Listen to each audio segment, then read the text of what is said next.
highway. And there's about 100 total individual programs. Again, very likely to be consolidated, if not eliminated, in the next authorization bill. In the transit program, again, many of the formula apportionments come with a 20% non-federal match required.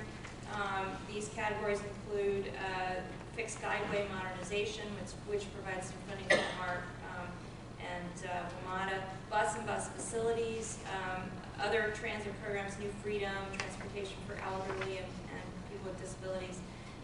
Again, 20% match for those programs. There's also the FTA New Starts program, which many of you know is our desired source for funding from the federal government for our Red Line, Purple Line, Porter City Transitway projects. Those do require more of a 50% match, and they have been the subject of some debate. Again, I think New Starts is going to get wrapped into the partisan debate.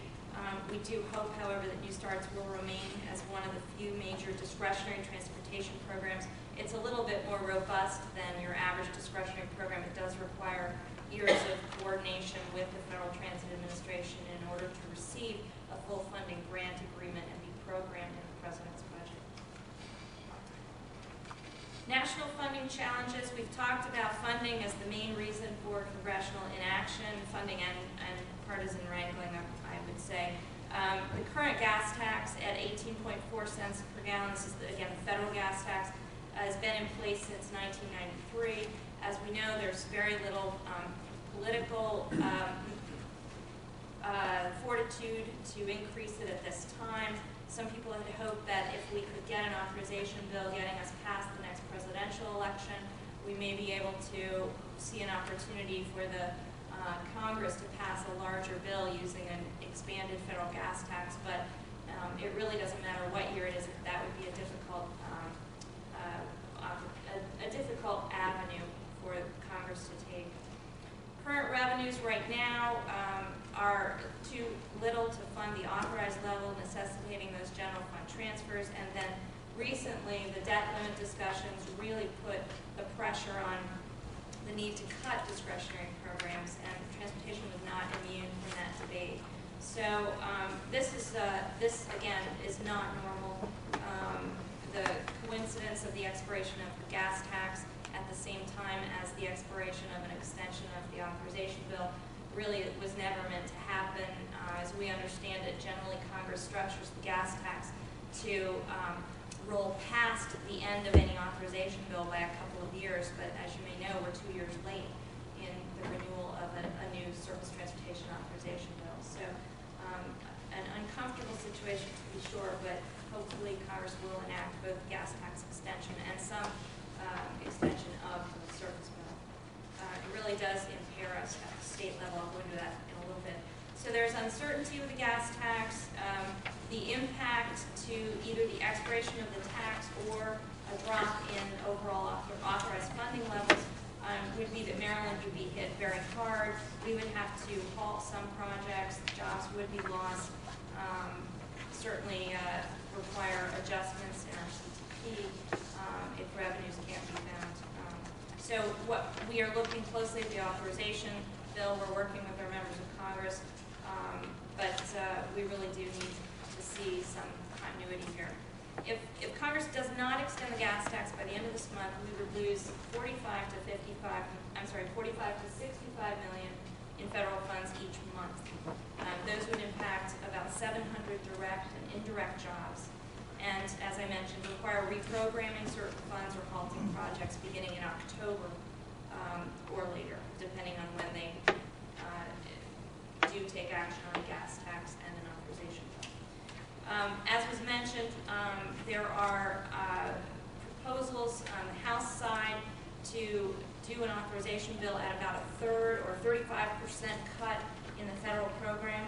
The impact to Maryland would be a loss of $170 million annually in funding for projects that we currently get funded out of the federal apportionment.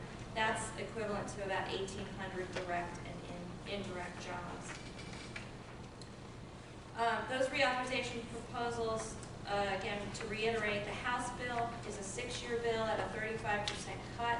The Senate bill is a 2-year bill at essentially flat levels, requiring some additional funding above and beyond what comes in from the federal gas tax.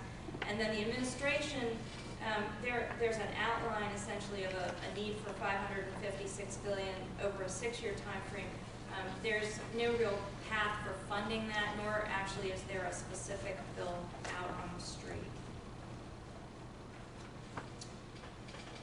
Our policy platforms are very similar to those articulated by NCSL and also certainly reflected in the AASHTO Surface Transportation Reauthorization Principles. We support the simplification and consolidation of programs, again, with an increase in flexibility and the eligibility of those programs. That would really give Maryland the ability to invest funds where they're most needed according to our multimodal system. Establish appropriate and actionable performance measures. There's a lot of things you could measure. Doesn't mean we should measure everything. Measuring comes at a cost. So it would be really imperative that performance measures that are enacted make sense, that they will actually help inform future decisions on funding, and that it's not just measurement for measurement's sake. We'd like the next bill to place greater emphasis on multimodal solutions. Partnerships with local governments and other agencies are certainly welcome, and to increase the focus on sustainability and the environment.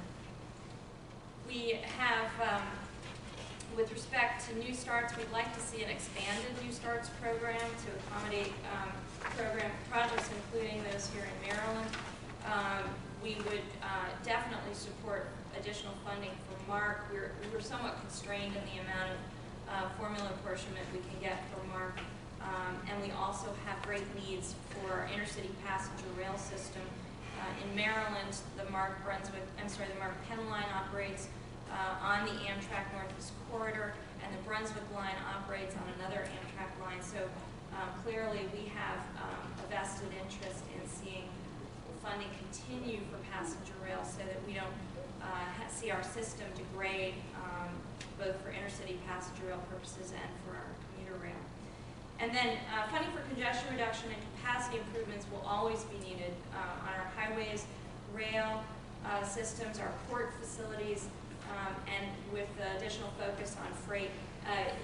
The third MARC line operates on CSX's Camden line. All of these lines, be they passenger or freight, are expected to grow in terms of demand, and that will increase congestion unless critical infrastructure improvements can be made in those areas. We also, as was mentioned earlier, we have a BRAC issue here in the state of Maryland. Happy to be the recipient of folks, but need to make sure that we can accommodate the impacts on our transportation system. So we support continued federal funding that would allow us to address BRAC-related congestion and mobility needs.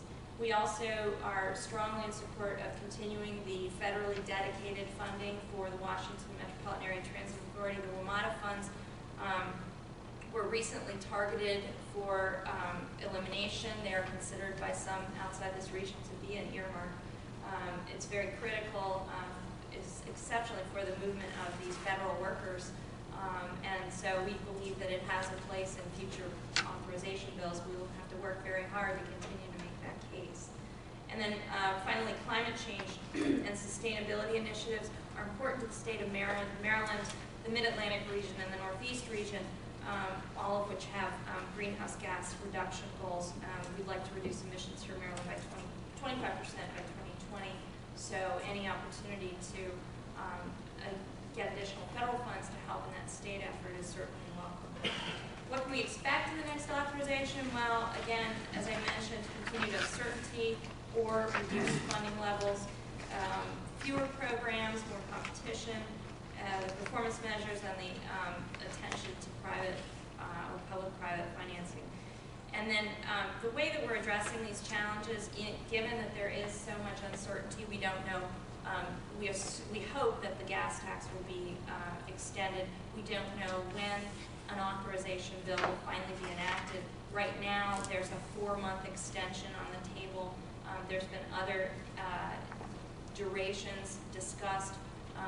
We really benefit most from longer